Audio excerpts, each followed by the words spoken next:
Gusto naman dati? Mga kasmotik, ito na po yung handanan po na ginawa natin. Dinaretso na po natin siya. Kasi yung muna po pangit eh. Kaya po, dinaretso na po natin siya. Tapos dito po. Yan, dinagyan natin ng gabay na rin. Hindi pa siya nahasa, mga kasmotik. Yan. Pangit yung una yan. Kaya yung mga pinagpagawasan. Binaklas yung ano, binaklas ko. Gusto naman dati? Mga kasmotik, ito na po yung handanan po na ginawa natin. Dinaretso na po natin siya. Kasi yung una po pangit eh. Kaya po, dinaretso na po natin siya. Tapos dito po. Yan, dinagyan natin ng gabay na rin. Hindi pa siya nahasa, mga kasmotik.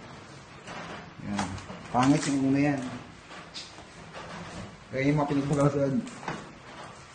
Binaklas yung ano, binaklas ko.